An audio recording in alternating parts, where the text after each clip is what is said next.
লোকটি নেহাত বেকার ছিল। তার কোনো কাজ ছিল না, কেবল শখ ছিল নানা রকমের। ছোট ছোট কাঠের চৌকোয় মাটি ঢেলে তার উপর সে ছোট ছোট ঝিনুক সাজাতো। দূর থেকে দেখে মনে হতো যেন একটা এলোমেলো ছবি। তার মধ্যে পাখির ঝাঁক কিংবা এবড়ো খেবড়ো মাঠ, সেখানে গরু চড়ছে, কিংবা উঁচু নিচু পাহাড়। তার গা দিয়ে ওটা বুঝি ঝর্ণা হবে, কিংবা পায়ে চলা পথ। বাড়ির লোকের কাছে তার লাঞ্ছনার সীমা ছিল না।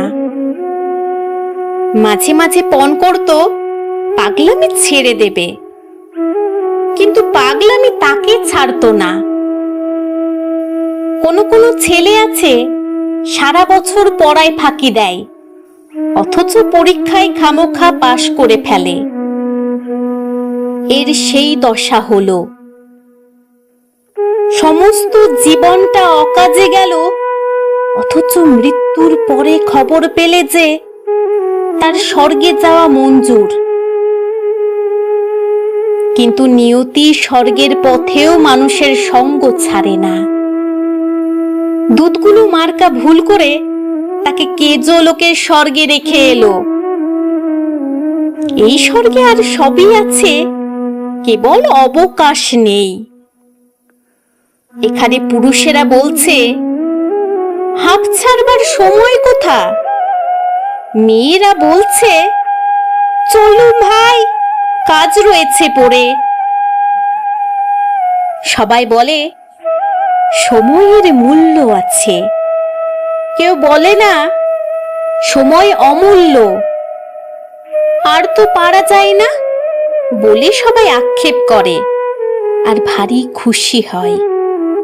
খেতে খেতে হয়রান হলুম, এই নালিশটাই সেখানকার সঙ্গীত। এ বেচারা কোথাও ফাঁক পাই না, কোথাও খাপ খাই না, রাস্তায় অন্যমনস্ক হয়ে চলে, তাতে ব্যস্ত লোকের পথ আটক করে। চাদরটি পেতে যেখানেই আরাম করে বসতে চাই, শুনতে পাই সেখানেই ফসলের ক্ষেত, বীজ পোতা হয়ে গেছে। কেবলই উঠে যেতে হয়, সরে যেতে হয়। ভারী এক ব্যস্ত মেয়ে স্বর্গের উৎস থেকে রোজ জল নিতে আসে। পথের উপর দিয়ে সে চলে যায় যেন সেতারের দ্রুত তালের গতের মতো। তাড়াতাড়ি এলো খোপা বেঁধে নিয়েছে, তবু দু চারটে দুরন্ত অলোক তার কপালের ওপর ঝুঁকে পড়ে তার চোখের কালো তারা দেখবে বলে উকি মারছে। স্বর্গীয় বেকার লোকটি এক পাশে দাঁড়িয়েছিল, চঞ্চল ঝর্ণার ধারে তমাল গাছটির মতো স্থির। জানালা থেকে ভিক্ষুককে দেখে রাজকন্যার যেমন দয়া হয়, একে দেখে মেয়েটির তেমন দয়া হলো। আহা, তোমার হাতে বুঝি কাজ নেই? নিঃশ্বাস ছেড়ে বেকার বললে, কাজ করব তার সময় নেই। মেয়েটি ওর কথা কিছুই বুঝতে পারলে না, বললে, আমার হাত থেকে কিছু কাজ নিতে চাও? বেকার বললে, তোমার হাত থেকেই কাজ নেব বলে দাঁড়িয়ে আছি। কি কাজ দেব? তুমি যে ঘড়া কাখে করে জল তুলে নিয়ে যাও, তারই একটা যদি আমাকে দিতে পারো।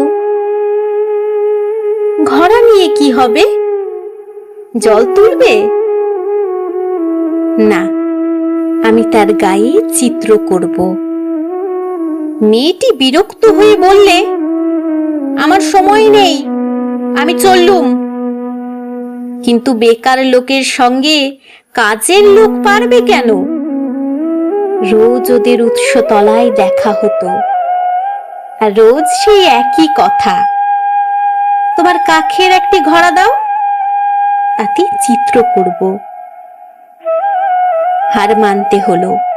ঘোড়া দিলে সেইটিকে ঘিরে ঘিরে বেকার আঁকতে লাগলো কত রঙের পাক, কত রেখার ঘের।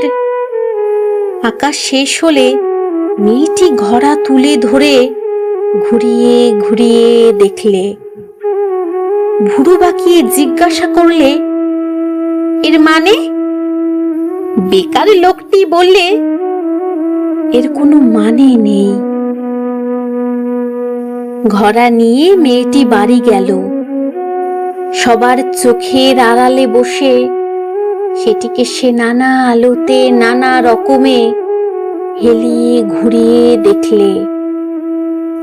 রাত্রে থেকে থেকে বিছানা ছেড়ে উঠে দীপ জেলে চুপ করে বসে সেই চিত্রটা দেখতে লাগলো। তার বয়সে এই সে প্রথম এমন কিছু দেখছে যার কোনো মানে নেই। তার পরদিন যখন সে উৎসতলায় এলো, তখন তার দুই পায়ে ব্যস্ততায় একটু যেন বাদ পড়েছে। পা দুটি যেন চলতে চলতে আনমনা হয়ে ভাবছে, যা ভাবছে তার কোনো মানে নেই। সেদিনও বেকার লোকটি একপাশে দাঁড়িয়ে। মেয়েটি বললে, কি চাও? সে বললে, তোমার হাত থেকে আরো কাজ চাই। কি কাজ দেব? যদি রাজি হও, রঙিন সুতো বুনে বুনে তোমার বেনি বাঁধবার দড়ি তৈরি করে দেব। কি হবে? কিছুই হবে না। নানা রঙের নানা কাজ করা দড়ি তৈরি হলো। এখন থেকে আয়না হাতে নিয়ে বেনি বাঁধতে মেয়ের অনেক সময় লাগে। কাজ পড়ে থাকে, বেলা বয়ে যায়। এদিকে দেখতে দেখতে কেজো স্বর্গে কাজের মধ্যে বড় বড় ফাঁক পড়তে লাগলো। কান্নায় আর গানে সেই ফাঁক ভরে উঠল। স্বর্গীয় প্রবীণেরা বড় চিন্তিত হলো। সভা ডাকলে তারা বললে, এখানকার ইতিহাসে কখনো এমন ঘটেনি। স্বর্গের দূত এসে অপরাধ স্বীকার করলে। সে বললে, আমি ভুল লোককে ভুল স্বর্গে এনেছি। ভুল লোকটিকে সভায় আনা হলো। তার রঙিন পাগড়ি আর কোমর বন্ধের বাহার দেখেই সবাই বুঝলে বিষম ভুল হয়েছে। সভাপতি তাকে বললে, তোমাকে পৃথিবীতে ফিরে যেতে হবে। সে তার রঙের ঝুড়ি আর তুলি কোমরে বেঁধে হাঁপ ছেড়ে বললে, তবে চললুম। মেয়েটি এসে বললে, আমিও যাব। প্রবীণ সভাপতি কেমন অন্যমনস্ক হয়ে গেল। এই সে প্রথম দেখলে এমন একটা কাণ্ড যার কোনো মানে নেই।